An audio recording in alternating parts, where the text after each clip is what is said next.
யூடியூப்ல இவான் வந்து இந்த வீடியோ ஃபுட் பிளாக் பண்றான். இன்னொருத்தன் வந்து பப்ஜி மதன் ஒருத்தர்.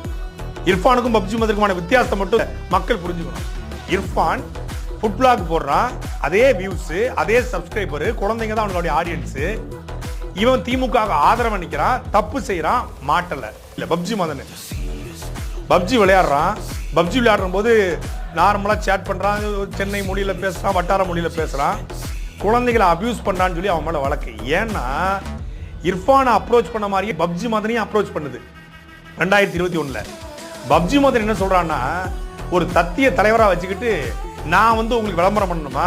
ஒரு நல்ல கேள்வி கேட்டிருக்கேன். ஆகஸ்ட் 15க்கும் ஜனவரி 26க்கும் வித்தியாசம் தெரியாத உங்க தலைவருக்கெல்லாம் நான் என் சேனல்ல வீடியோ போடணுமான்னு கேட்டிருக்கான். இதை ஒன்றை தவிர எந்த தப்புமே இல்லை. குழந்தைகளை திட்டுனா, குழந்தைகளை அபியூஸ் பண்ணா, சின்ன குழந்தைகளை ஹராஸ் பண்ணான்னு சொல்லி வழக்கு போட்டு குண்டர் சட்டம் 8 மாசம் ஜெயில நான் இருக்கும்போது அந்த பப்ஜி மதன் உள்ள இருந்தான். உள்ள இருக்கும்போது என்ன சொன்ன செய்தி இது.